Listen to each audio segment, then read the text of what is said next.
How goes it, gamers? It's been like 5 days. Sure as fuck didn't intend it to be that long, but hey, I guess it's still technically finals week, so cope, Lamau. No. I want to be doing this more commonly than, once every 5 days, but c'est la vie. That's what I always say when it comes to streaming, I suppose. But okay, let's kind of do an overview of where we left off then. So we started down here, kind of fucked around with the dude who was dripped out with like eyes all over his armor. He's watching us. We decided to just say fuck it to this entire settlement. We cut through the grasslands, fought a snake, got some gold, roamed around inside the grasslands for far too long, tracing our own footsteps, ended up at this crossroads. We had an option to camp either by the riverside or work our way into this camp. We worked our way into this camp, passed out, and was basically hogtied inside of this room where we had to, essentially, entertain a bunch of elves in order to make sure we kept our shit. We entertained the elves by duplicating the leader 6 times and made our merry way on to Cristanti, where we spent the night with this sourpuss of an innkeeper, fucked off, didn't eat, and made our way up into here, which turned out to be the ruins of a giant settlement. So we kind of vibed, looked around for some schloot. Didn't really get anywhere. Made our way up here. There were 2 caves. This cave on the left had a giant skeleton in it. So we got some giant's teeth. This cave, we heard wind, but we didn't go inside. So we fought another giant here after using one of the giant's teeth. Then we used the giant's teeth to summon a giant, to fight the giant, then got more giant's teeth from the giant that we killed. I forget what happened here, but we just made our merry way down to Dumpus. Potentially stopped a goblin raid, maybe? Who knows? And we decided to skirt around Eustanti because I wanted to check out these mines. Turns out, you needed a light source to fuck around inside of here. So we just went up the side, stole some shit from a troll guarding this bridge, made our way up, picked up a, pixie named Jan, I think it was. Turns out Buritanti has this festival, once every year, where kids rule. We pissed off one of the kids because he was spanking his grandma. So we had to sleep in the woods, fight off a dire wolf, skirted around the town yet again, and Jan gave us an ultimatum: either go through the very ominous field of black flowers, or go through the forest, which Jan said would be more dangerous, but we just said fuck it. We fought an assassin in here, but didn't kill him. And we kind of continued on here. There's this old lady greeting us. We found out she was a witch and had poisoned us, but we used our last to rewind here. And just kind of had a pleasant encounter with her instead. So now we're almost at Care. This is not anywhere close to the end of our journey, but maybe we're almost at the end of the first part of it. Anyway, into Torpani, which I think, let's actually see here. Site Insight of Torpani. No. How do we pull this up? Your spirit is far from you now. You must wait until they... Okay. So we can't pray for strength or anything.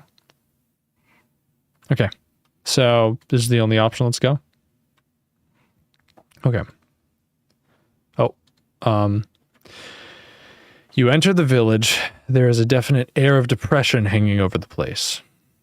The Savins are going about their business slowly and miserably, and pay you no heed. You sit yourself down on a tree stump in the very center of the village to consider your options. We can either find an inn to rest at or make contact with the villagers first. I say we try to talk to these fellas. You spy a group of Savins sitting outside a low hut, and you walk over and sit yourself down. Sorry. They are discussing a friend, apparently killed in the night by an assassin's curved blade. Is that why you are all afraid? We are afraid of nothing, retorts one of the Savin, furiously. But no, much worse. Another Savin bangs his head down on the table. But with Ishted, who will save Tia? Who is Tia? Our flower, the Savin who answers wipes a tear from the corner of his eye, scratching himself painfully with an uncut fingernail. Tia is the chief's daughter, the other Savin says. Esh was to save her. Now Esh is not alive. So, Tia soon will not be alive. Oh, golly gee, I'll save her. You, replies Savin, you are thin and weak, not even green. Trouble is, says another one of the Savin, our village die if chief line end. Tia is end, so if end ends, we end. All very sad. Very sad, they all agree. Who you? One asks suddenly, as if only just thinking of it. He prods you in the chest. Ooh. Sorcerer. Sorcerer. A sudden gleam enters the eyes of the... Jesus Christ. Sorcerer. A sudden gleam enters the biggest one's eyes. Great sorcerer? I'm the greatest sorcerer. Yeah, fucking listen to me. Best is good. Mika. Tifa. He signals to the others, who are quickly on their feet. Big, hefty arms are swinging for you. We take to chief. Before you can resist, they have you and are hauling your body onto their shoulders. Jan clings to your shoulder, refusing to be shaken free. Where are you taking me? The Savins carrying you give you no reply. Then you reach a low hut on the edge of the village. You are set down carefully. I fucking shouldn't have told them that I was a sorcerer. I totally forgot Jan is... Oh my god. Are we gonna have to use a rewind already? Jan basically nullifies my magic. The door is slammed and locked. A moment later, it reopens, and all your possessions are thrown inside. Let's wait to see what happens. You pull your knees up to your chest and wait. Jan goes to sleep immediately. The long watches of the night pass slowly, and in the end, nothing happens and no one comes. The aching in your empty belly gnaws at you with glee. Daybreak. You are still alone. An hour passes before you hear any noise outside, and then the door to the hut opens, and 5 Savins come in. They drag you roughly out, and across the street to another hut, where an old man with gray hair sits. He is wearing outlandish, colorful robes. My name, Proceus, Chief. He slaps his chest twice. I apologize. Then he bows, brushing the dust on the floor with his sleeves. I can rush him. Just fucking murder this old man after he's like, dude, I'm sorry. These guys are fucking idiots.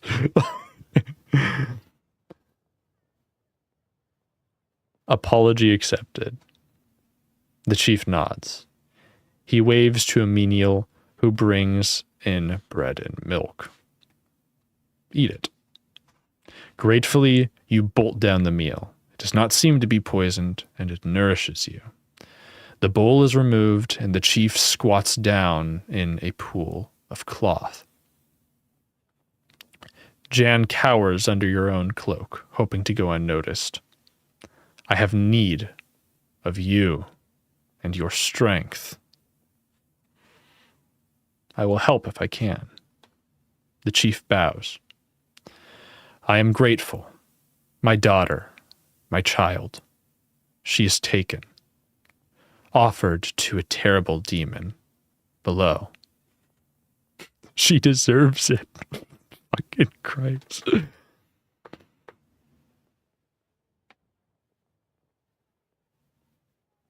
You want me to rescue her? The chief nods. Succeed, and you may choose your reward. Fail, and he shrugs. I'll do it. The chief nods. I hope you will. He gestures to the other Sylvians who, still taking no chances, grab you by your arms and haul you to your feet. A crack in the ground. Huh.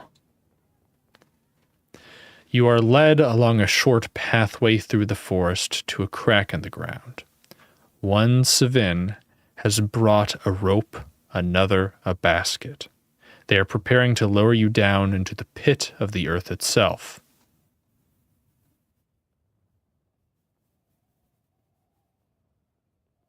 I don't have a sunstone or anything.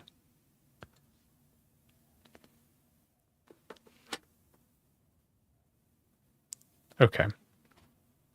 You wait until they are ready and step into the basket. The chief nods to you with respect. Watch the darkness, he declares as they start to lower you down. From your shoulder, Jan murmurs, We're in trouble now. He shivers. You hit the floor with a thud and peer into the darkness. Your eyes can make out nothing, but a slight breeze suggests endless space in all directions. You are blind, helpless, trapped. Something clatters to your feet from above. One of the Savins shouts something down to you, and a feel for the ground. You crouch down and feel around your feet until your hand closes on the base of something. You pick it up. It is a dry wood torch. Something else falls from above and strikes you on the head. Tinderbox, calls the voice. I'm just going to take it like a champ. I'm going to feel around for the tinderbox. Rubbing the bruise on your head, you reach down and find the tinderbox. Light the torch. You strike a light and the torch blazes into flame.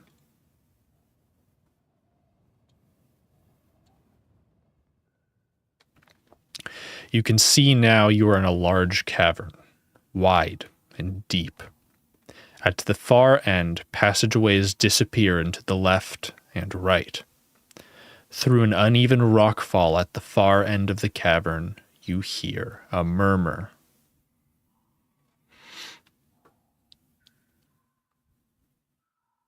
Gonna listen by the rocks. You clamber over to the rocks at the edge of the cavern to investigate the sound. It is a whimpering. coming from the other side of the pile of stones. The Savin girl, perhaps. She came in this way, but then the cave-in blocked off her path. You will have to find another way to reach her. Go left, because it can't be right. You go left and creep slowly into the darkness, ears straining for the sound of approaching threat. But all you can hear is Jan's quiet whimpering. The passageway slopes down a short way, then ends in a T-junction. 2 stones are stacked on top of one another against the wall here. Examine the stones. There's nothing special about the 2 stones, except that they happen to be on top of one another. Excellent observation. Okay. 2 stones stacked on top of one another against the wall here. Left again. You take the left passage. The tunnel twists and bends sharply, as if carved by a river now long since dried away. You lose all sense of which way is which, except to keep going forward, where the tunnel splits. There's a stacked pair of stones here as well. I have a feeling it's leading me in a circle. Go left. You slip through an opening in the left wall. The going is suddenly more difficult, and you realize that the tunnel is climbing at quite a sharp gradient. Little stones rattle and roll away downwards into the dark. At the highest point, the passage you are following finishes at another fork. As you enter, 2 stones roll away down the slope. I think we're just going to stick to it and go left, baby. You go left. The cave walls crush in close, as though the rock is squeezing you to death. Your shoulders rub against the walls. When you feel certain you can go no further, the path you are creeping through forks again. Another pair of stones is stacked in one corner.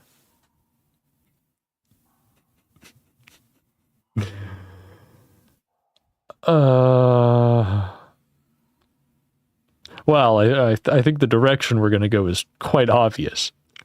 Go left. You take the left passage. You follow through the passageway when you hear an echo of whimpering coming up the corridor.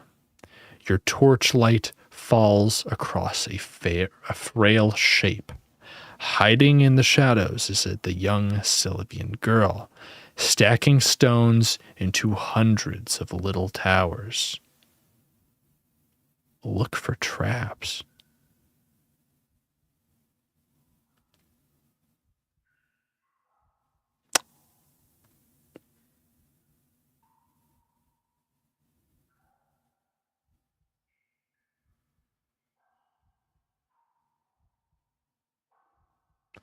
What?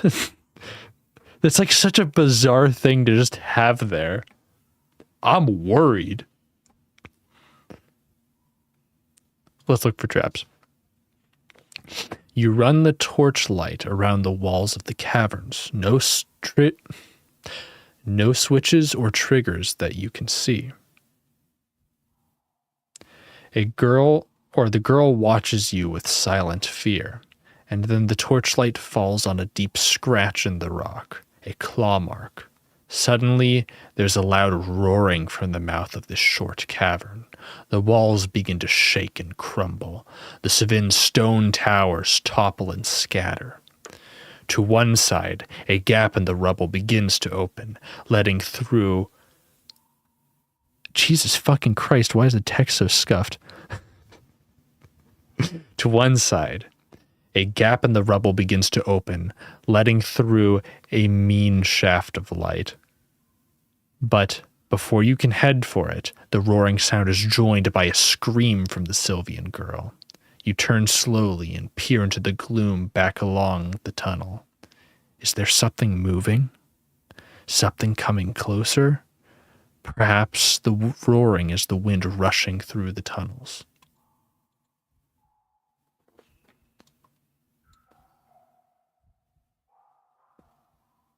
What the fuck? You hear the scrabbling sound of claws on rock, and the exit from the tunnel is blocked by a dark and looming shape. A manticore. Huge. Terrible. It stands between you and the light, and howls in bloody rage. Look at that guy. Damn. Fierce. Rar. What the fuck is wrong with me? I think it's obvious. Let's go fucking guns blazing. Fuck this fucker, you know? We're fighting him. Oh, Jesus Christ, that is a huge stamina bar. 10 immediately. What a boob. You draw your sword and close on the beast, eyes focused tightly on the terrible sting. The fearsome creature paces forward, teeth bared. You drop back, raising your guard, hoping the beast will wear itself out. At the last moment, the manticore pounces, all claws off the ground and barred to plunge into your flesh. You brace yourself as it comes down and leap aside at the last moment, claws raking your skin.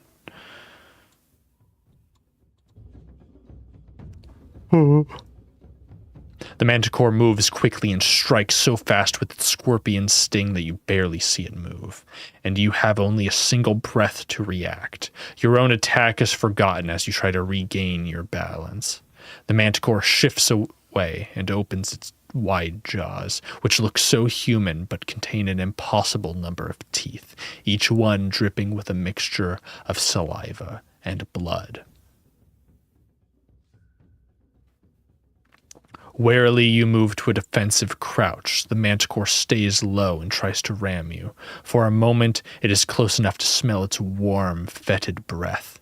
The beast growls at you, the walls shivering with its fury. The Svin girl edges nearer, as if thinking of scratching the creature with her claws. It's scared, she whispers to you. You might not believe me, but you've scared it.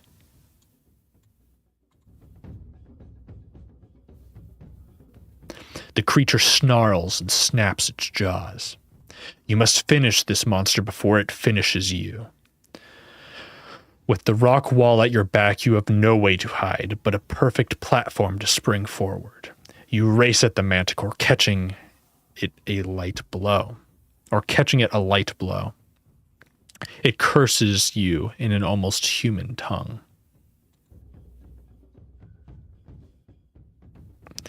You can almost smell the creature growl. I'm dying. You can almost smell the creature growing enraged. And drop quickly. The manticore makes a nasty swipe with its fearsome claws, but you duck and escape real injury. Fuck it up, let's go! Come on! In the darkness of the cave, it's hard to read the monster's intentions, but you cannot wait forever.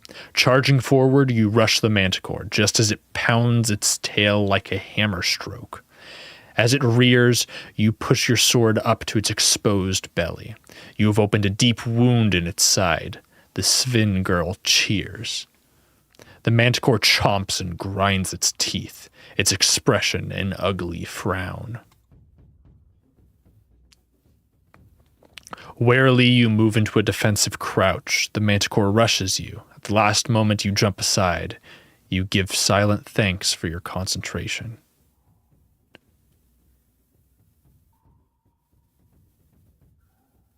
Okay.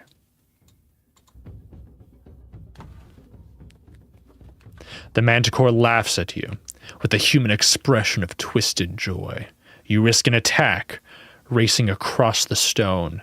You charge headlong towards the manticore. At the same time, it comes for you with its terrible sting. You cut into it like a butcher. The monster rears up onto its back legs and opens its wings to fill the room. Defend. Warily, you move into a defensive crouch. The manticore keeps close to the floor and rushes to knock you down. You're gasping for breath. The creature's relentless assault, its sheer rage, it's almost too much for you to take. Full power. Fuck it. You spy an advantage. The kind that can change the course of battle. Bellowing, you race at the manticore just as it charges you. You catch it rearing up and exposed.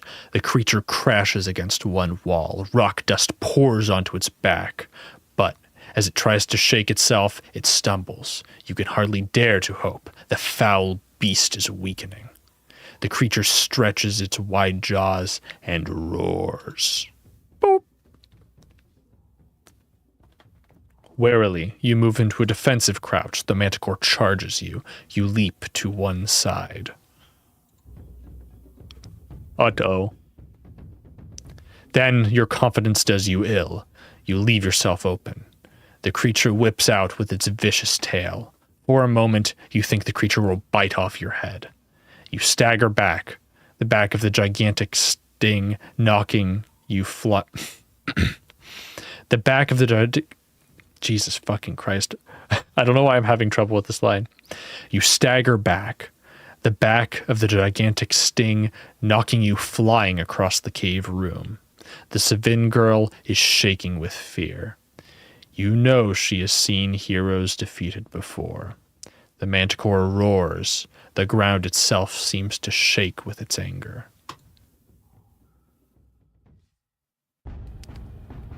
We're trying again, but I'll read this. Warily, you move into a defensive crouch. The manticore drops down and tries to scoop you into its jaws. The Savin girl screams. Only then do you see the giant sting plunge down towards your forehead. In your weakened state, you are too slow to roll out of the way. The sting lands with the force of a hammer blow, piercing your skull. The last thing you feel is the pumping of burning poison as it enters your brain. We're trying again.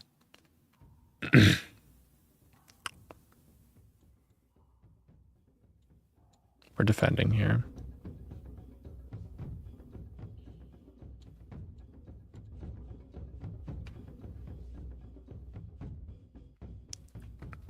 I'm not going to read this out. But yeah. Just because it does repeat the exact same stuff as before.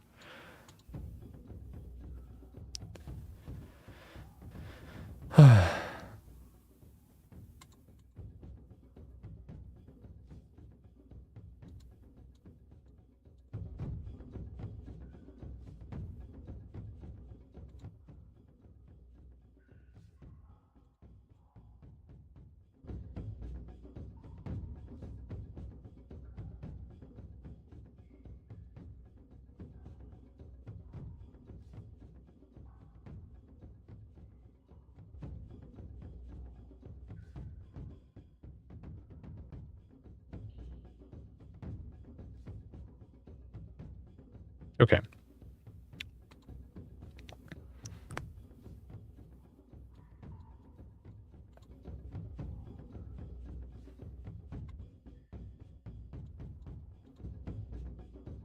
Okay, that's bad.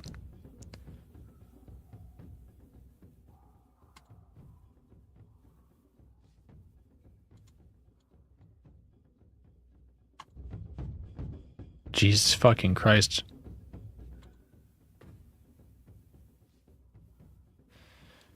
Okay, last shot. Better have enough. Oh, fucking thank God. Okay. Bellowing you race the manticore. Or, bellowing you race the manticore. Your sword blade seems almost to be possessed. It finds its way past the manticore's sweeping claws, through its thick hide, and down into its ancient, cruel heart. For a moment, It howls loud enough to make the walls shake. Then everything falls very quiet. We are beat the fuck up right now. The only noise in the chamber is the hammering of your heart and the quiet breathing of the Svin girl. Then the Minimite breaks out into a loud cheer, whooping and punching the air. You bow to him. Thank you, the Svin girl murmurs, then, tugging at your arm, this way. She leads you towards the light, through a gap in the rocks, to the pool of sunlight in the first cavern.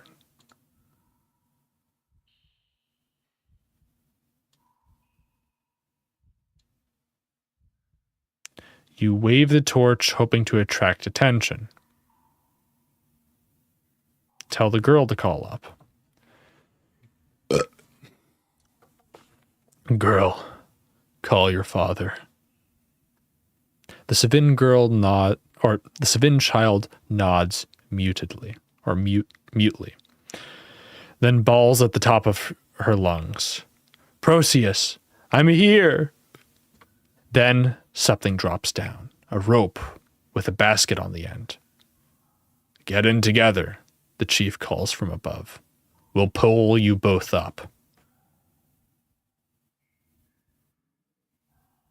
I'm sending the girl up first. The rope is going to break. Hi, Avo. How's it going? Sorry, I haven't been checking chat. I've kind of just been getting into this game. It's a fucking banger, dude.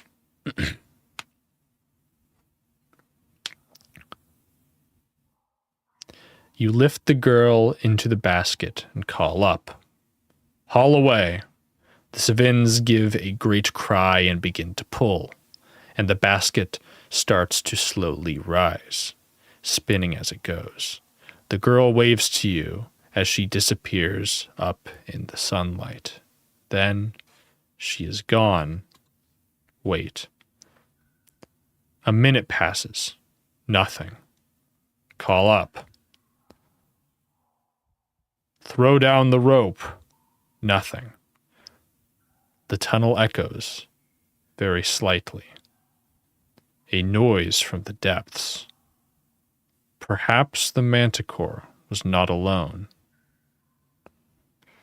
If I climb and fall, I'm fucked. I've got like 1 health right now. I mean, we could wait, surely. You wait a little longer, settling down on your pack. You can imagine the celebration going on above ground, the tears, the grateful reunion. No surprise they lose track of you down here in the dark. And then, sure enough, the basket and rope tumble down. You clamber quickly in, and they haul you up. Above ground, the chief himself helps you out onto the grass. His daughter is with him, clutching his hand. My daughter tells you fought bravely, he said. For that, I am grateful. I invite you with us back to Torapani. Will you come?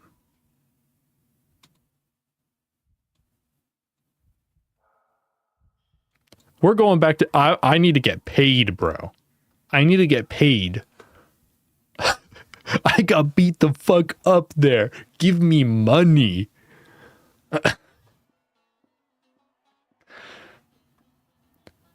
A little generosity cannot hurt you. You nod. I will come. Ayo?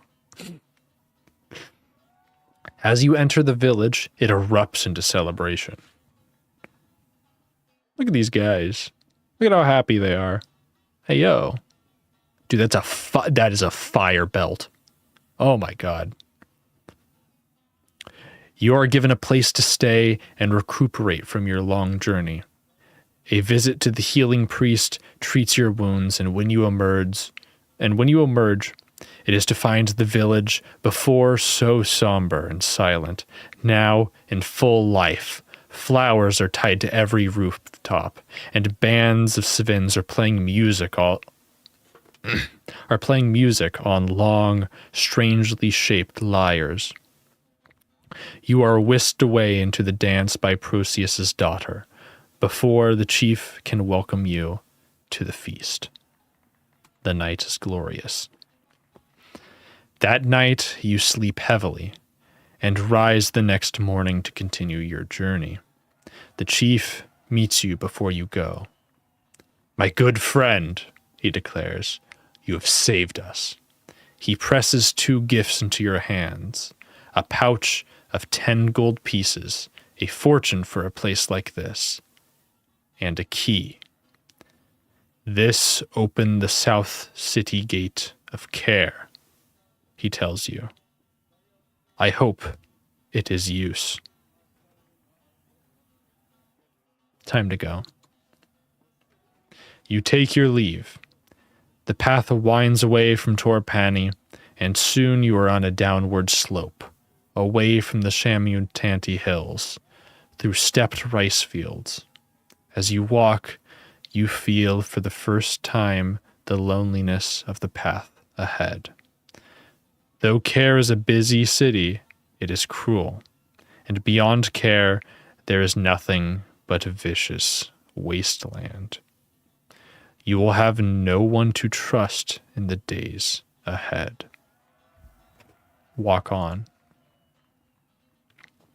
For a brief moment, up on the hills above the path, you fancy you see a figure stealing its way along some high and secret route. A figure all in black. But when you shade your eyes against the sun, whatever was there has disappeared. In the distance rises the wall of the great city, the first true stonework you have seen since the ruins of the giant city in the hills. From your shoulder, you feel Jan hop away into the air.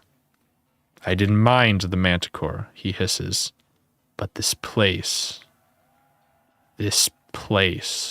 I'm afraid of. Take care, you'll need it." Then he buzzes away into the sky and is gone. You wonder if you will ever see him again.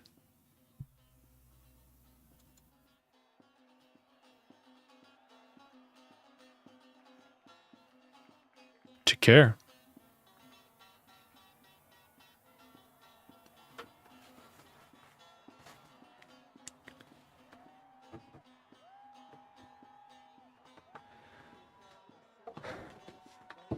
Your journey through the Shamutanti Hills is completed. Along the way, you've gained the friendship of Flanker, the assassin, and have been given 2 useful keys to the cells of the Red Eyes and to the Gates of Care. You've collected a few magical artifacts, a cloth skull cap, and 3 giant's teeth.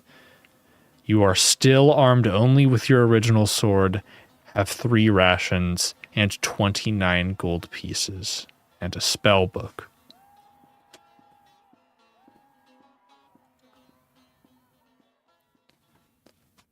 The adventure continues in Sorcery 2. Care, City Port of Traps.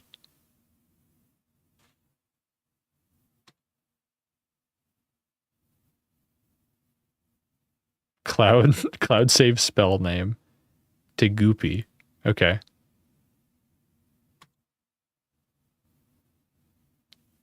This should carry through seamlessly, right?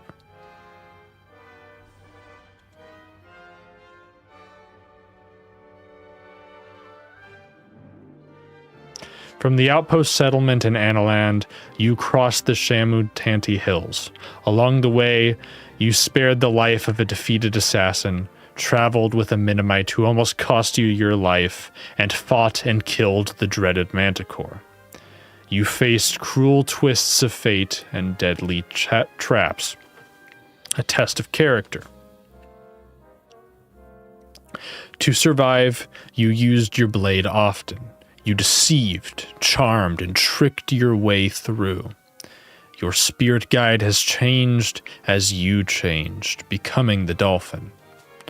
But now, all that seems a distant memory, for you are approaching Care, the city port of traps.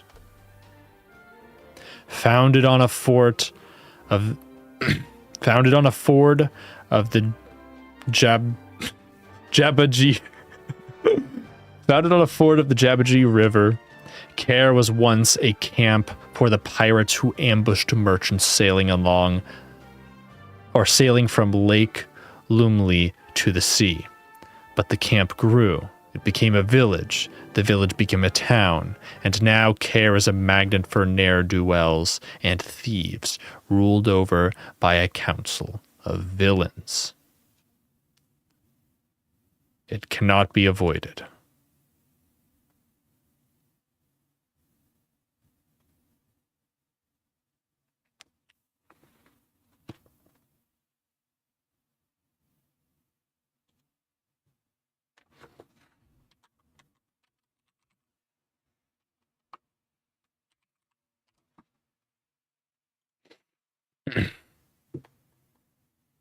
Okay.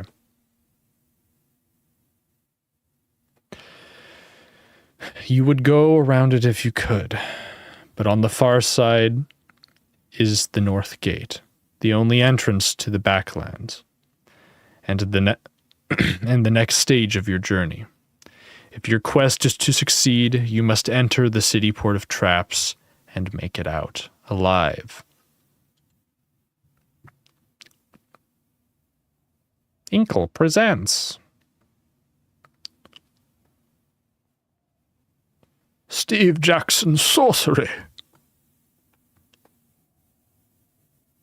Excelente. Care, city port of traps. Hey, yo. Okay. So, I feel like we kind of sped run the hills.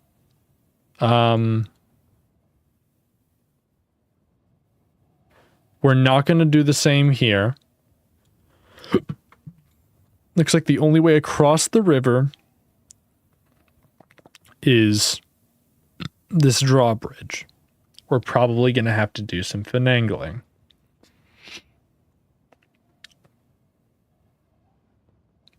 Wait, what the fuck? Why are there little tick markers everywhere? Okay. I haven't played this game before, so I'm a little bit concerned. Begin? Yeah. Okay. Oh, right. I forgot to click on my character. Jesus Christ. Twilight already. The great city of Care has loomed large on the horizon all day. Wait, hold on. Before I do this, I need to get water because I've had a dry-ass throat this entire time. So I'll be right back.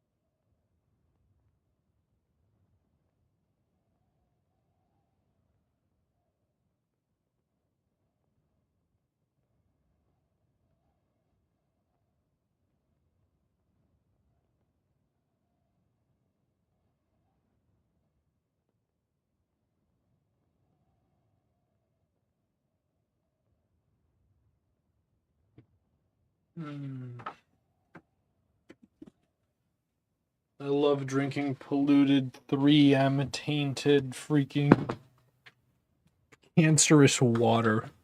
God, I love Baltimore.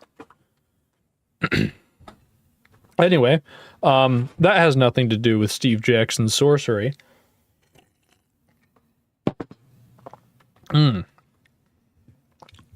So, Let's get a crack-a-lack. Actually, wait.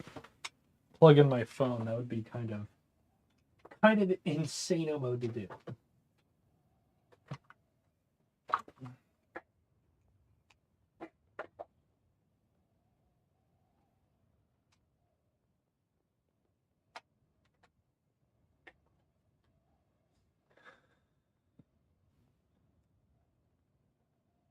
Okay.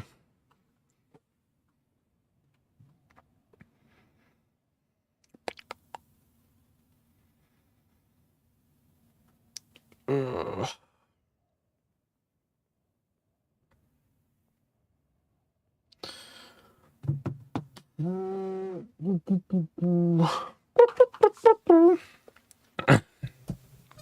Alrighty. No more trolling now. No more trolling. I'm not going to edge the story any longer. I say as I edge the story a little longer. Okay. Twilight already. The great city of Care has loomed large on the horizon all day, but it has been slow to reach, the path tracing great loops back and forth through a deep and narrow pass. Fire. Walk on. You have not seen a living soul except once, when a dark figure raced across the hilltops overhead and then was lost from view. So you are naturally cautious when you round a bend in the path and see a beggar, crouched low against a rock, muttering to himself.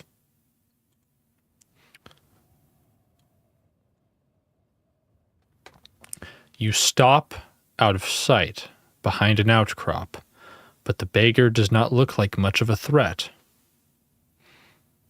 Wait and watch. You watch in silence. The beggar is an unfortunate soul.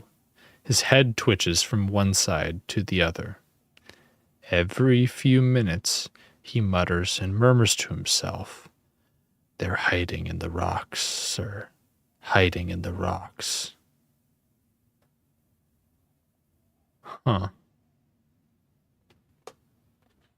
Try to slip past him. I don't want to even go near crazy, okay? There's no way to go around him in the narrow pass, but you determine to keep your head low and move quickly. He does not notice you until your shadow crosses his face. Then he leaps to his feet, drawing a short stick from inside his cloak. "Who goes there?" he demands. "What is your business and care?" "I am a traveler." The man pokes his stick at you. "A traveler? Traveling where?" "Care." "Obviously Care, but why?" He prods harder. "Answer me or you'll face the consequences." "What consequences?" "You better you don't find out," he replies darkly. "I am the city guard. No one enters Care except through me." And then, despite his age and clear ill health, he comes at you, waving his stick. "I won't fight you," you tell him. "You are unarmed." He waves the stick closely at your face, jabbing a few times, but you push the point aside with one hand. "All right then," he declares. "We'll settle this fairly." He tosses the stick to one side and raises his fists. The knuckles are blackened with scabs. "Oh my God. I still won't fight you. I mean it." The beggar makes a short, braying noise, like a laugh, and then lamps you on the nose. It is surprisingly painful, and he is readying for another swing. Stepping back. You step back, and with that, the fight seems to drain from him. He sits down again, suddenly sad. Very well, he moans. You're right, I suppose. I can't defend the city on my own. You'll get yourself killed. Oh, no, he replies. That's exactly what won't happen. If that was my fate, it would have happened a long time ago. He shivers. You don't have any food, do you? He asks sadly.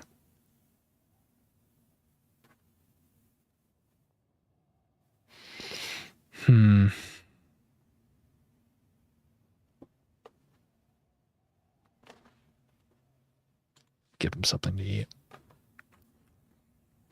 You rummage through your pack and pull out a hunk of bread and cheese. Here. The man grabs it and eats it gleefully, like a wild dog. He murmurs and grumbles to himself as he does so.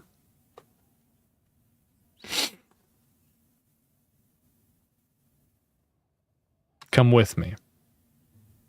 You take some pity on the old man. Come with me. I'm going to care. The soldier considers your offer for a moment as he chews. Are you sure? I know the word for the wall, but they will not want to let me through the gate.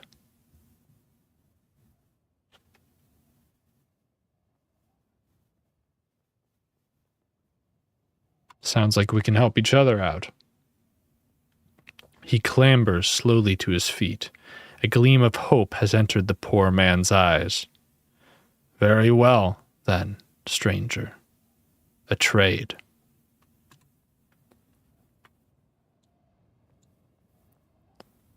The beggar walks a few strides ahead, the ghost of a military pace in his step. What's your name? Captain Thomas of the 4th Legion, responsible for the southern perimeter. He knocks his bony heels together. At your service. What are you doing out here, soldier? We were sent out to investigate sightings, a whole legion of us, back when the council felt bold. But then they locked the gate and wouldn't let us back in. Sightings of what? The goblins. There are goblins in the rocks. What are the goblins doing? He shakes his head. I don't know. They can't get through the walls, but then I think I've heard them digging, scraping at the mud in the night. The path winds through gorse and thick grass. Care squats in a basin in the hills like a stagnant, festering pool. You turn one corner, then another, and then the stone walls of the city are looming over you.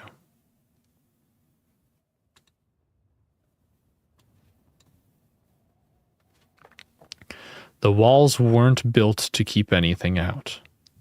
They were here before the goblins, Thomas says. They were built to keep people in. Care is one gigantic trap itself. Why? Are the people inside not happy? Would you be happy ruled by pirates and thieves? He points. Cast your eyes up. You can see them. Archers, facing in both directions. You could scramble up the slope to the right and get a better view of the wall.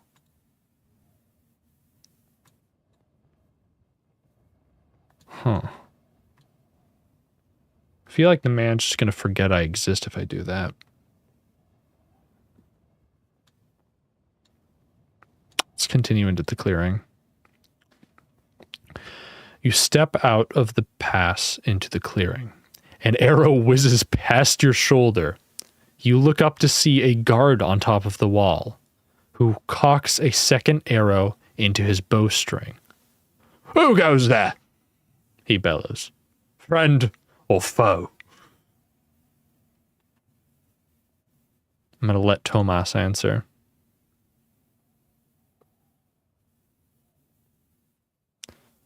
You wait, and Tomas cries back, "Friend!" And the watchword is Cantopani. The guard pauses a moment, then lowers his bow. "Approach!" Tomas turns and smiles at you.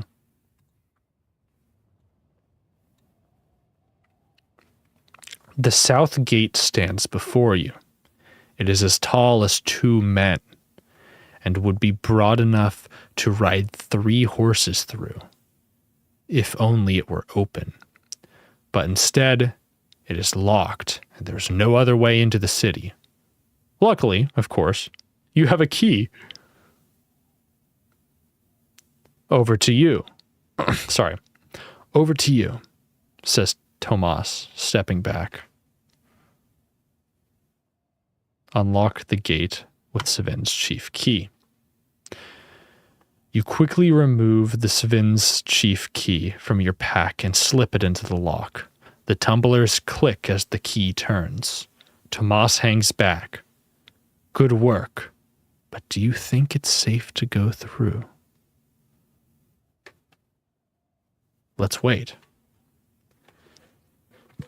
Tomas nods. A few heartbeats pass, but you hear nothing from inside the yard. Then he shakes his head. I'm going for it. Thank you, stranger. And with that, he dashes away inside. You hear nothing for a moment, then the sound of shouting voices and feet rushing away. I'm going to go in after. Slipping inside, you find the yard deserted. The old soldier has cleared it out for you. You push the great gate closed, key still in the lock. Whoever the next ruffian is to visit care, or whoever the next ruffian to visit care may be, he will be grateful for your little gift.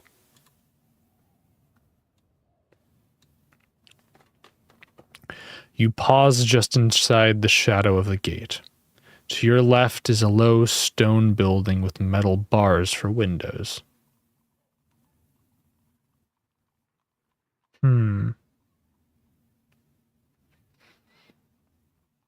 Gonna duck behind the building.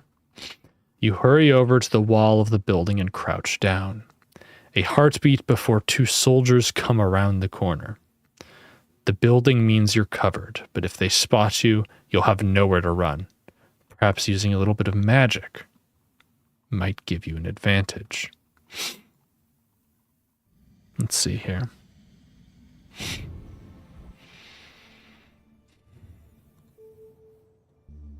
Mud. Great quicksand, but it requires sand. I'm not gonna fucking electrocute them. Read minds requires skull cap. I'll see the spellbook again.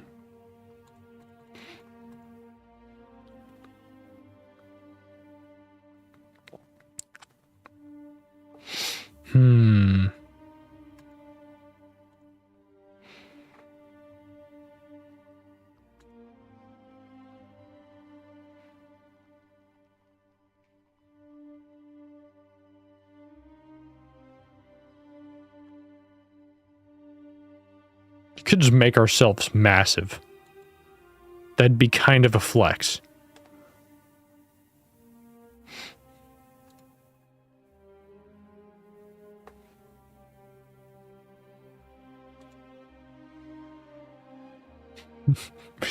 Could hit the sus. 6 might be pretty good. If we can do it. We can always toss a yob. Maybe a how.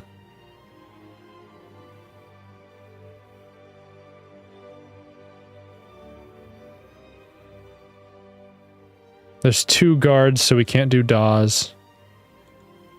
Oh.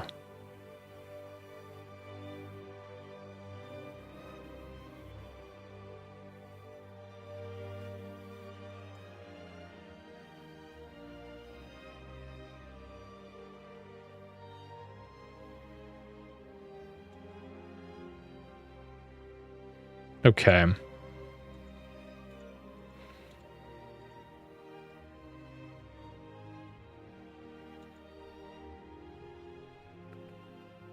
Zed.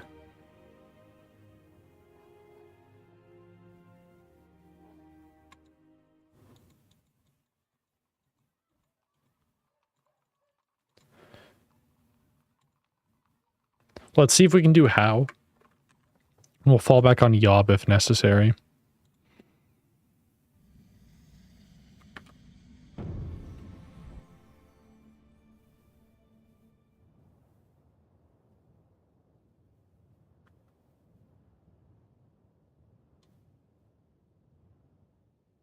I don't think we have the letters, sadly.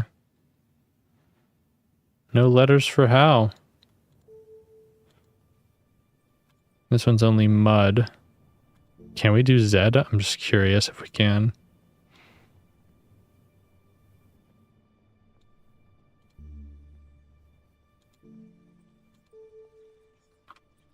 Can't do pop.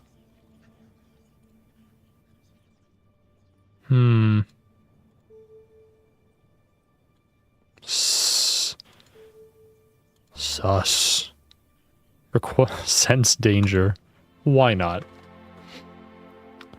You cast the spell and a calm voice enters your mind, telling you to be quiet and stay put. The voice then quickly fades as if afraid to make too much noise in your head. The guard slides open a small panel. The guards slide open a small panel set into the door and look through it for a moment. Then they snap it shut and march away. You straighten up and hear a noise through the barred window of the stone building. A sneeze? Look through the window. Standing on tiptoes, you peer into the bars. Not a storehouse, then. The building is quite bare, except for a wooden bench on which an old man is sitting.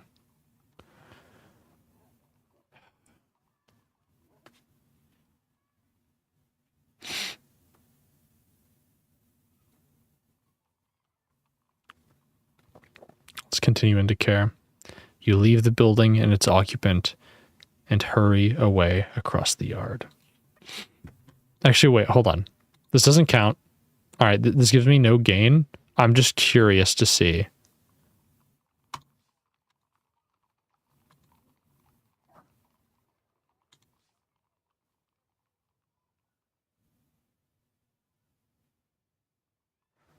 Through the window.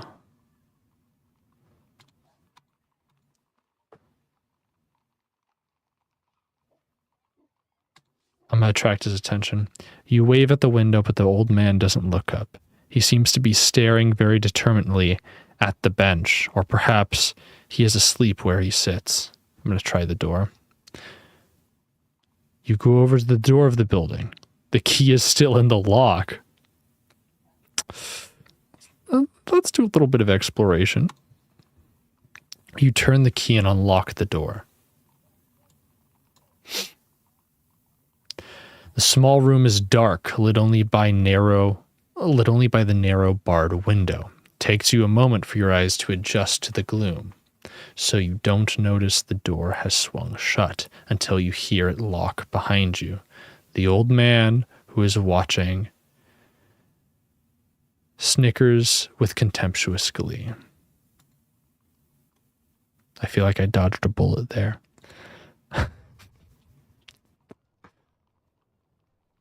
Greet him. You step towards the shadowy bench. Greetings, old man. He ignores you. He is concentrating hard on something on the ground just in front of him. A collection of small stones, scattered as though for a fortune-telling. After a moment, he gathers them up and tosses them again. You notice that his other hand is missing completely. The left sleeve of his tunic hangs limp by his side.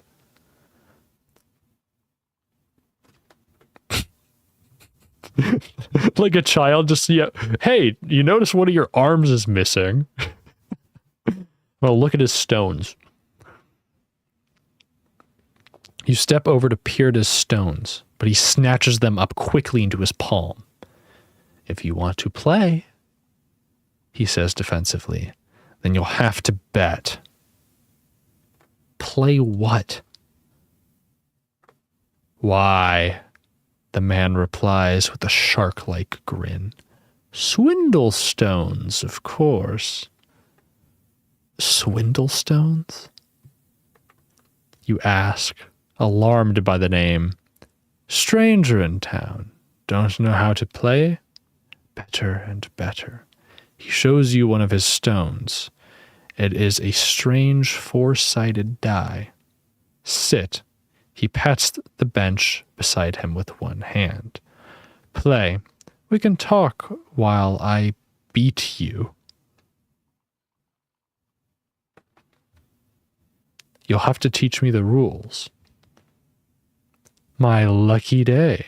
He grins with his one remaining tooth. It's easy. We each roll our dice in secret, but we bet on what we've rolled in total. You call if you think the other player has bid too high. The loser gives away a die. You go over to the bench, intrigued.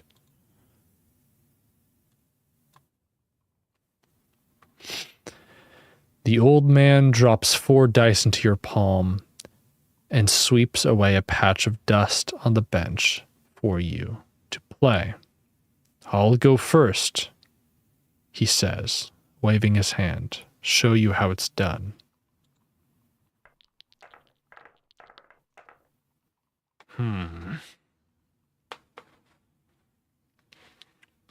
Hold on.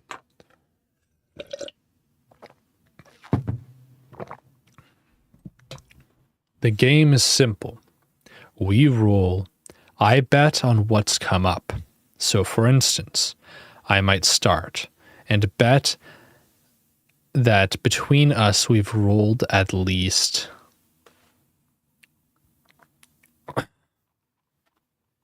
2 2s,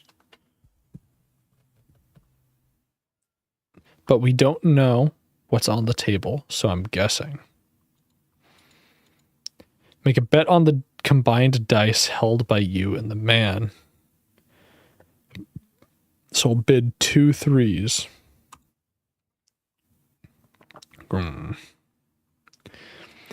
If you believe my bid is too high, you call and we check. Otherwise, we keep bidding higher and higher.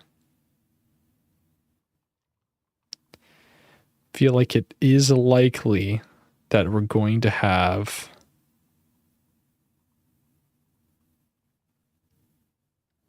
how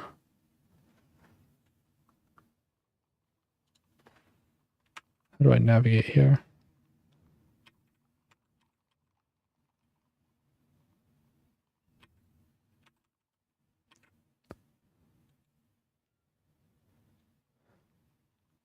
And now I think you've bid too high, so let's see who wins. Only 2 3s. The old man wins the round.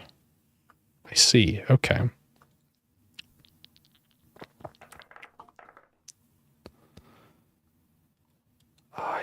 Hold on. I see how this game plays then. Okay.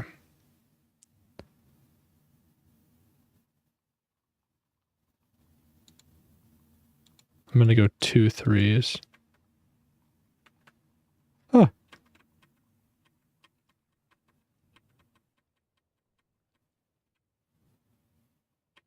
What?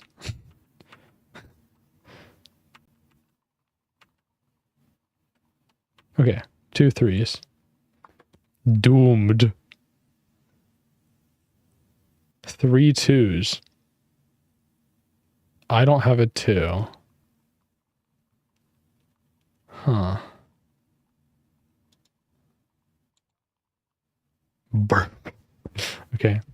You'll need a better lying face. Jesus Christ, okay. Damn, I suck at this game. Swindlestones is rough.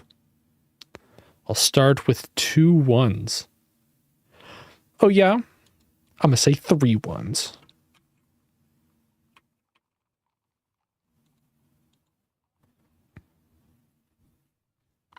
I'll raise that. 4 1s. I think we've gone too high. Oh, you bitch. Oh my god.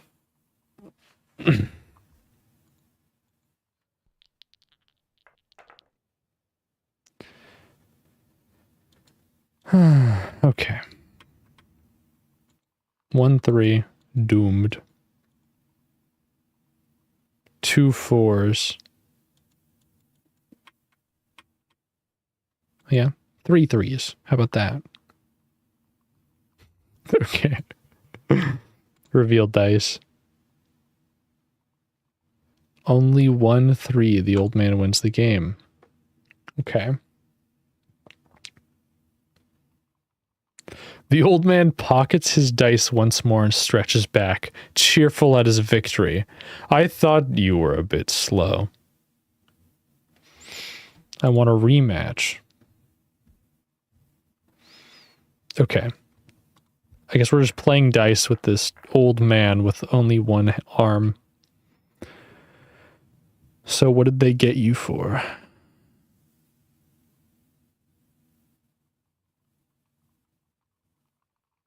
I'm going to go with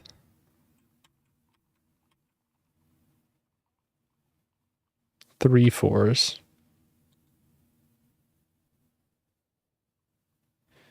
Everyone makes mistakes. Mine was lifting from a red eye. 4 4s. Oh yeah, well I think it's 5 4s. I'm calling it here.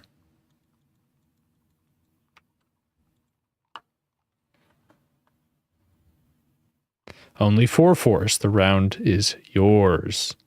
Yippee! Okay.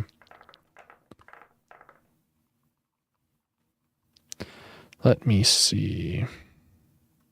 Put a bit on 2 1s. I think I see how this game works now. It's no ordinary lock. It's a wizarded lock with a spell, and only the first noble knows it. Is that so? Curious. Bid 3 1s. They say the spell is 4 lines, and 4 nobles know 1 line each. I tried to go and find them.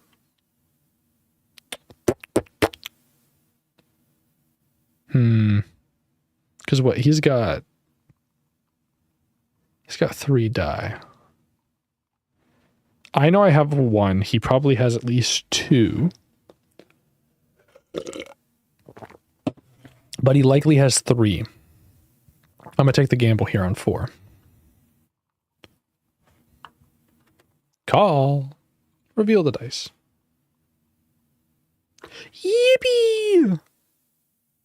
Okay. All right. Oh, baby. Let's see. 1 3. Well, buddy, you won't see this coming. 2 3s. Here's a bid. 2 4s. Which means he probably has a 3 and a 4. I'm going to say 3 4s.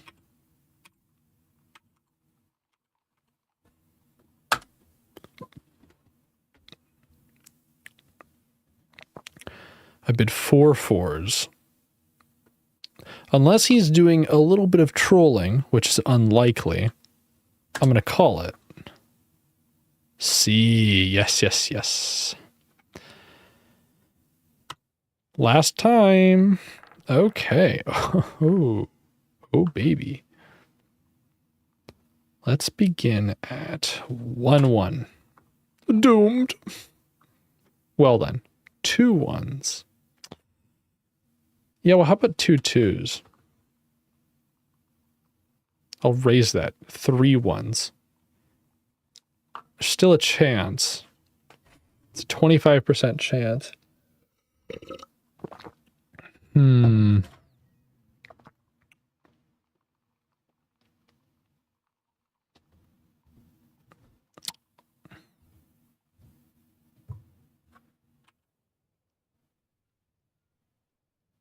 don't think so. Oh, well, the drats. All right. Almost had it perfect. It's better here than where I spent last night. 1 3. I'm going to say 2 3s.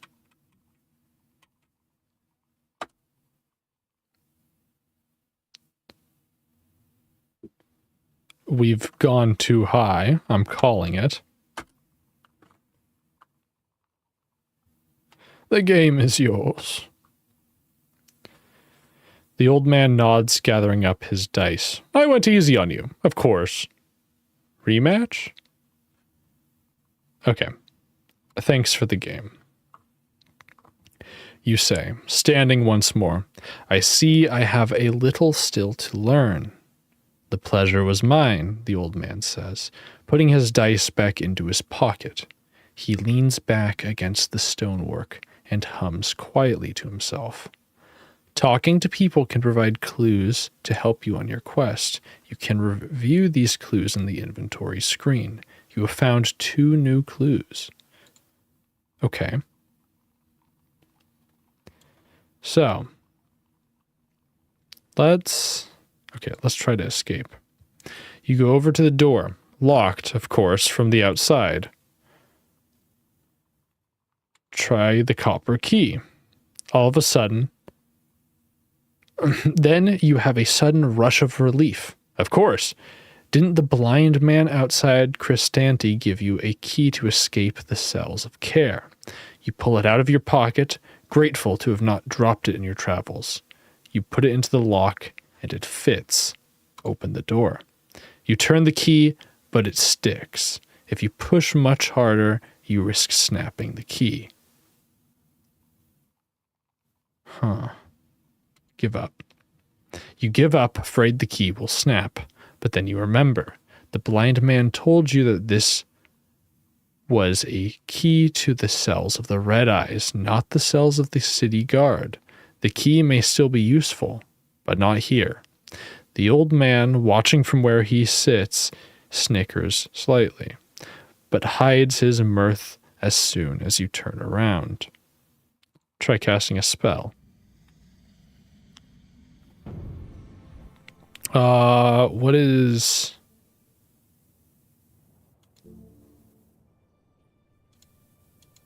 Hold on.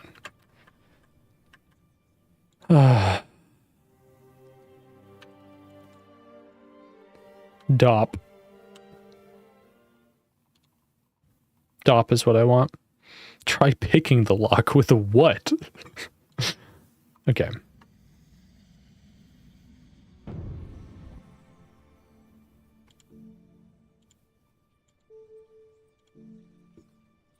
Cast. You aim the spell at the opening towards the door, and slowly, quietly, let it go. The lock's rusted tumblers click over in response. Very good, the old man chuckles. Check outside. You check outside. The yard is empty. While you have been locked up, the sun has sank below the wall. There should be shadows enough for a decent escape.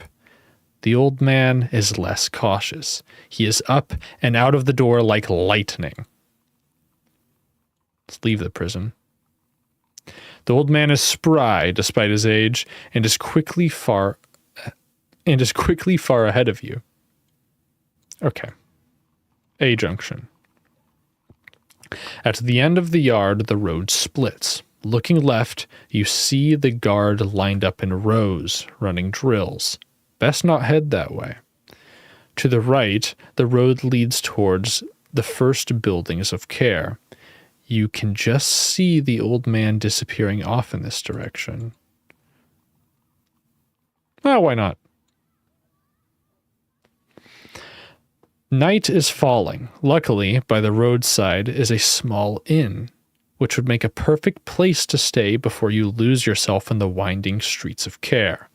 Alternatively, you could walk up into the fields to the right and sleep out under the stars. From somewhere nearby, you hear a low, baying howl. Yeah, that howl doesn't exactly, sound pleasant. Let's try the inn. A sign outside the inn proclaims it, the Crooked Finger. Let's enter. You go inside and find an empty bar. The bartender is snoozing at the counter. Clearly, trade is bad. Yeah, no shit.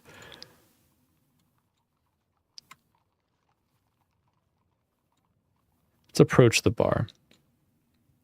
The bartender wakes up with a snortle as you approach. Greetings, traveler, he yawns. You'll be looking for directions to somewhere else, I suppose. Quite right. I need to eat. No food here, I'm afraid, the innkeeper says. No point, since the rats get it all. But a bed for the night will cost you 7 gold pieces.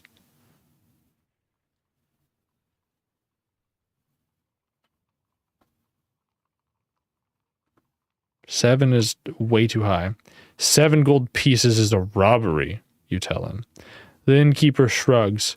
Care prices might not be what you're used to, he says, but you can sleep in the street if you prefer. Maybe, and then maybe you'll see why they're as high as they are. Do you play swindle stones?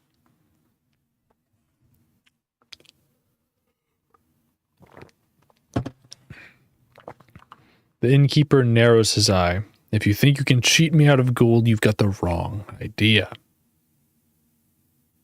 No cheat, a fair game. He clearly doesn't trust you, but he nods. All right. He sweeps a space on the bar top. He rubs his hands. What is the stake?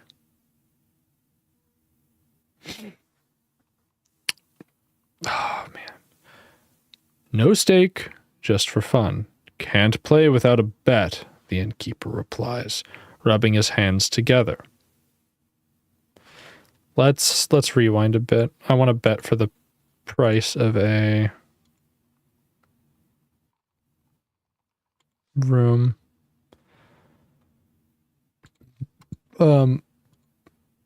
Okay.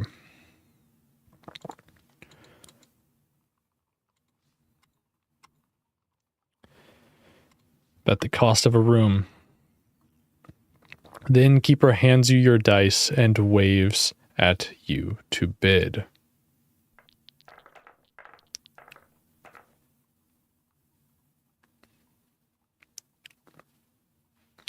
We got 2 3s, 2 1s.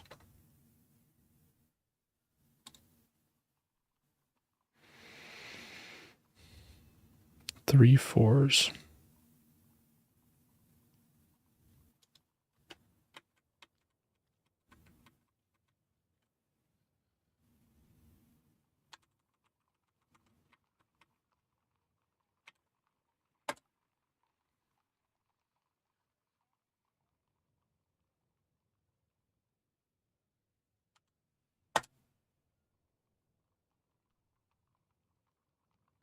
Only 2 4s, the round is yours. Okay.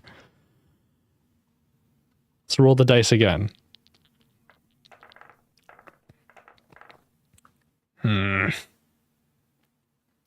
You in care for a while.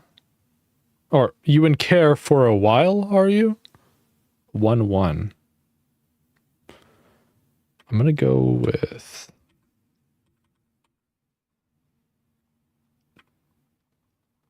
two threes. Haha. You'll need entertaining then. 3 1s.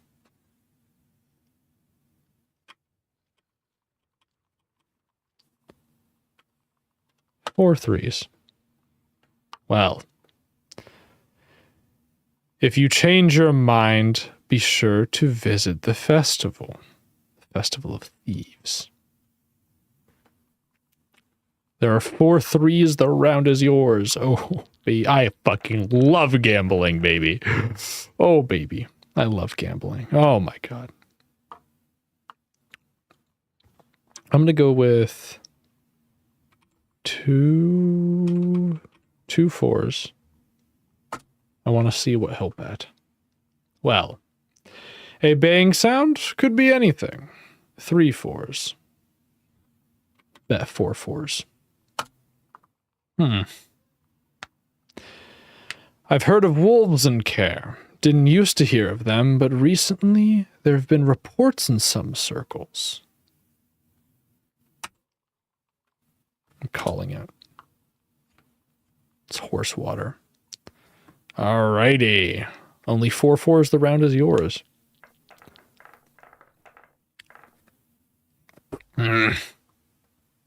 Shall we open on 1 2? I'm going to say 3 2s. What will you say then? Call. I hate to tell you.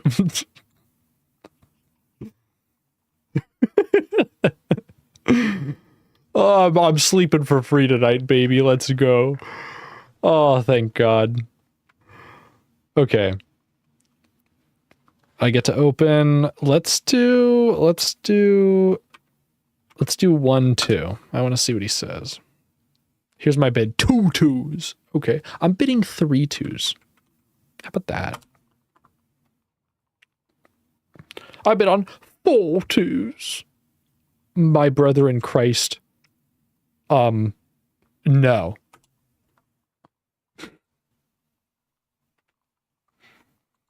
Come on. You collect your gold from the counter once more. The innkeeper reluctantly counts out another 7 in your palm. I was unlucky. It happens. Do you want to try another? I've played enough. Very well. The innkeeper smiles. Room costs 7 gold pieces, then, I said. I'll pay for the room. You hand over 7 gold pieces. The man shows you upstairs to a room. It seems clean enough. There are no rats on the bed, and the linen seems to have been washed at least once this month. Reassuring. After your long day of walking, the thought of a real bed is a welcome relief. You settle down, turning over in your mind what the old man in the jail told you of the 4 spell lines required to open the north gate.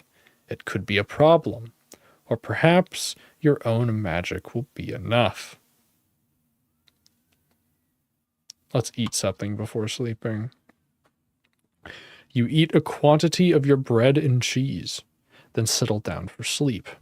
The sound of the city drifts to you on the night air, shouts and screams, and the occasional distinct howl. You doze fitfully, turning over in your mind what the old man told you of the 4 spell lines required to open the north gate. Dream. Your dreams, when they come, are of the wall, like a towering monster drenched in moss and slime, the gate, its wide open maw. On its back is a host of guards chanting a mantra too quietly for you to hear. As you watch, it reaches down with fingers made from flagpoles and skewers the old beggar man, lifting him flailing into the air. Meanwhile, the one-armed prisoner throws the knuckles of his missing hand onto the bench over and over, calling endlessly to himself. As it is as it is as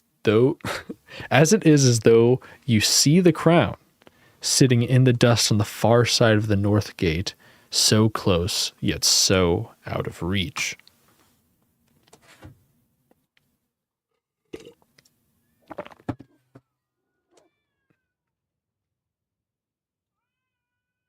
Oh, okay. Looks like we weren't robbed in the night. How pleasant. You feel better for your night's rest. Going downstairs, you find the bartender miserably counting coins on the bar. Need anything? He asks, hopefully. Provisions? The innkeeper shakes his head. I don't have any food. Try the Flair's hut. Middle of the road, up through the fields. He does a good stew. You thank him and take your leave of the inn. Outside, the air tastes fresh. It has rained a little overnight. A little distance from here, a busy crossroads marks the start of the city. Following the track for a few minutes, you reach a junction where 3 roads begin. These are the outskirts of Care. Huts huddle like beggars on either side of the tracks leading uphill into the city port. Pause to look around. It must be clear to everyone around that you are a stranger in these parts. The city's inhabitants, a multitude of malevolent creatures who would kill for the laces of your boots, turn to watch you as they pass. You are sport, a figure to be jostled and robbed, and one who will most likely fall prey to the strange, elaborate systems of traps laid across Care by the early settlers to protect themselves from one another. Look at the paths.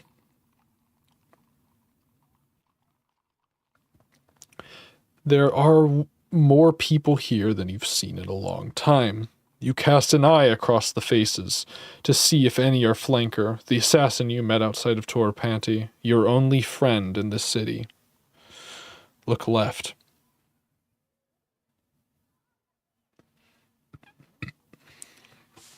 To the left, you see a group of scruffy youngsters walking up the road with their packs on their backs.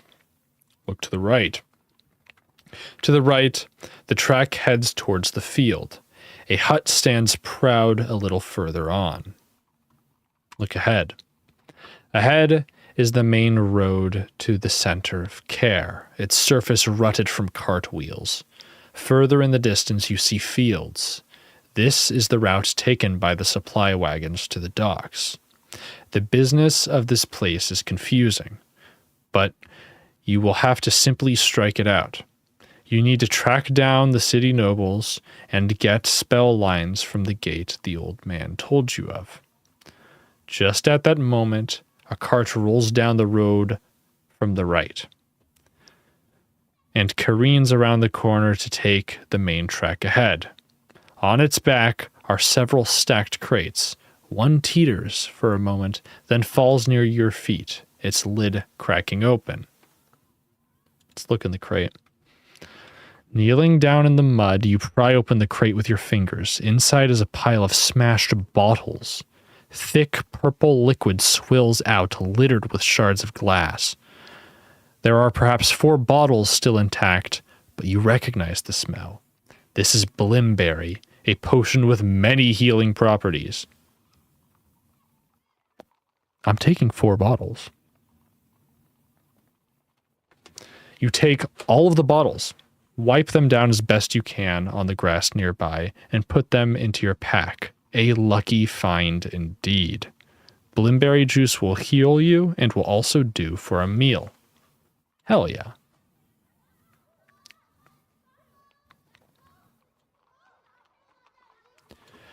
Okay, so we can go along right, check out the Festival of Thieves, which sounds like a fucking blast to me.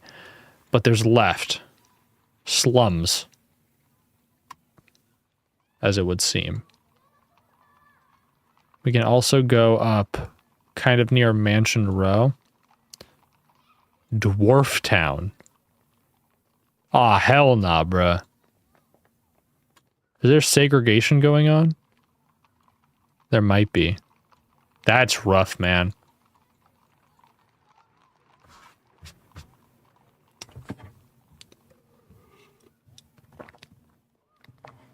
Yo, wait, this is fucking fire. There's like ruins and shit over here. The Fallen Quarter. The Gardens of Briar. The Necropolis. Whoa. Some Jack Skellington shit over here. What the fuck is this? I want to go raid this, whatever the fuck this is. Looks like a blast, bro. Okay. The Red Quarter. Uh-oh. I don't like that. Okay. I'd say fuck it, we bowl. Let's check out the festival. We can always loop back. You head right along a wide track until you reach a large hut. It is the only building on this path that is still standing. Either side are empty plots, once the houses of farmers who planted in the fields to the north. They are now collapsed and thick with gripweed. It seems that here, in the shadow of the city wall, is not a place people choose to live. Look at the remaining hut. By the side of the door... Oh, wait, hold on. By the side of the door to the hut is a sign delicately painted. Chainmaker. The door is just a crack ajar. From within you hear a gentle tinkling sound. Metal on metal, as though a creature in chainmail dress was endlessly pacing the floor. I'm intrigued. Listen at the door.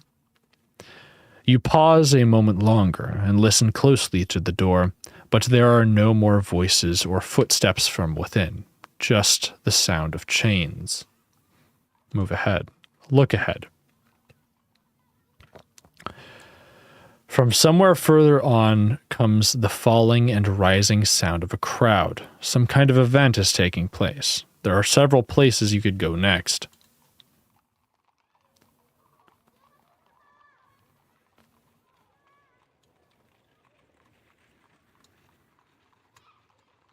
I'm going to go to the Chainmaker.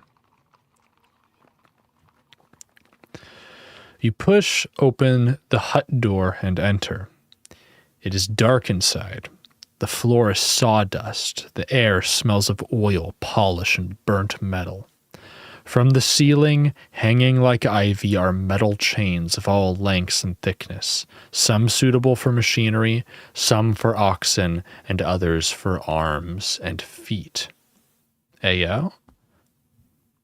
These chains shift and whisper to themselves. There seems to be no one here. There is another room beyond. Its door is hanging open.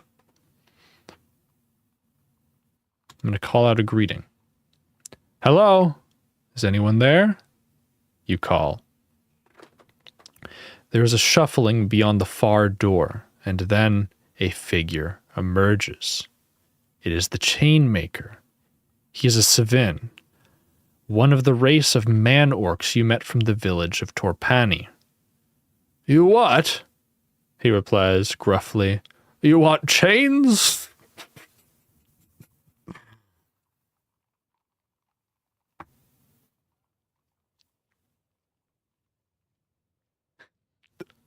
Do I want chains? Maybe? I'm looking for a chain to buy. I'm in the chain market. Okay. Why not?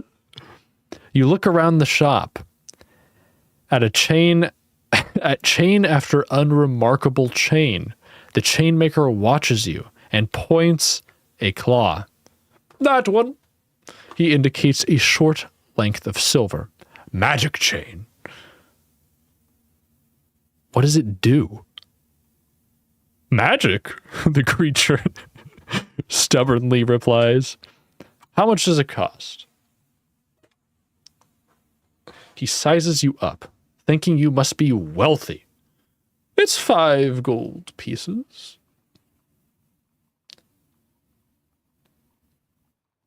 Am I getting, like, swindled into fucking buying a random chain that some man-orc says is magic? Yes, I am. I'm gonna buy it. You hand over the 5 gold pieces he wants and take the chain. It is clearly enchanted. The ends seem to snap and bite at one another like an amorous snake. Like amorous snakes. Good for taking out their knees, the chain maker explains. You head out of the shop. What? Okay. On we go. You continue along the road. The land rises gently. A thin, meager scrub broken up by rocky outcrops like teeth through an infant's gum. Goats roam the slopes.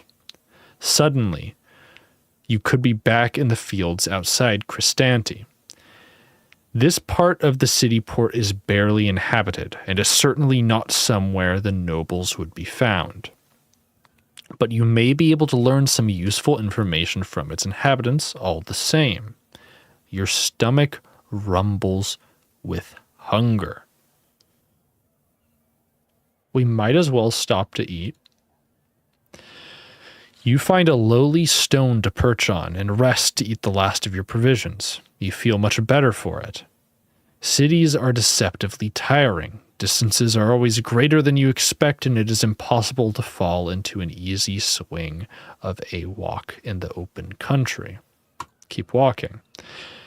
You stand to continue your journey, but then you notice something sticking out from under a rock you're sitting on. A corner of something larger. Pull it free. Definitely a corner. You take hold and gently tug free a short, handwritten note. It must be quite old, as the once fine paper has started to green with mold.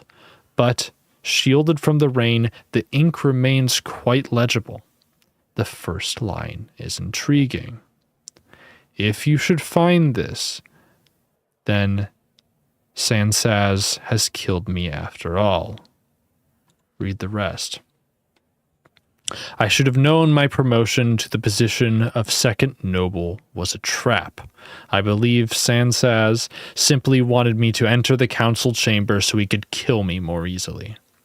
My taster found poison in my wine. I have decided to run away, but I feel his curse hounding me. He says I will never leave and never die. I hear him in my head. So I, Molus of Care, commit my spell line for the north gate to paper. But the next line is torn in half, so you cannot make out more than the first 3 words. I bid you examine the tear.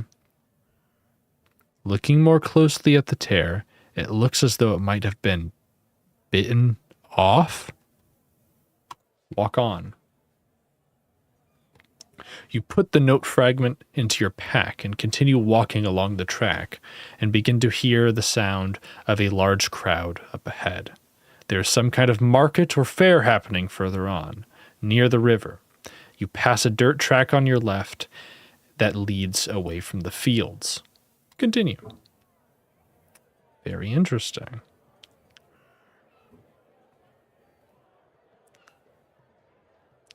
Okay, hold on.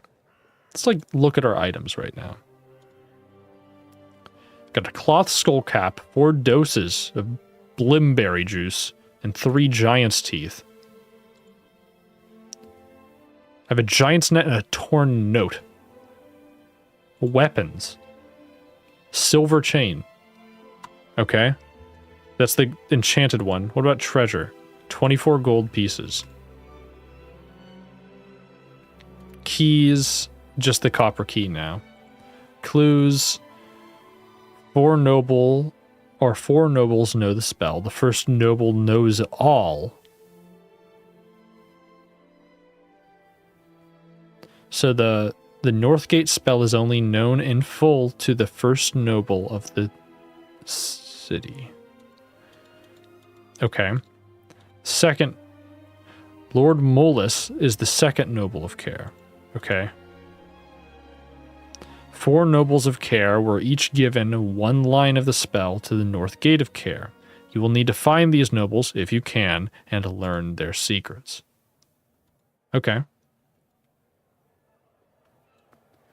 What time are we looking at? We're looking at 1:46. Okay.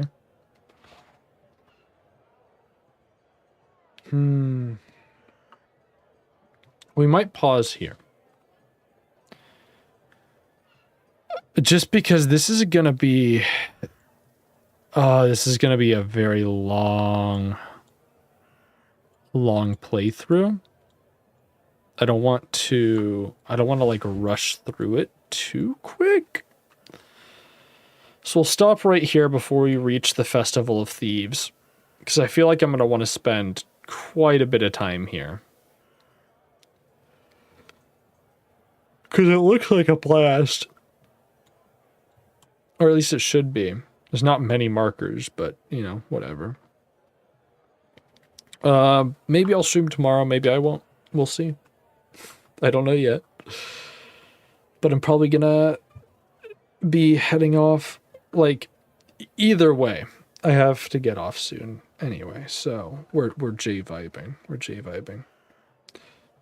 So, might do more of this tomorrow. Might do something else tomorrow. Fuck it, might not stream tomorrow. Basically, don't count on me for anything. But yeah, we'll figure it out, I guess. I'll catch y'all later, though.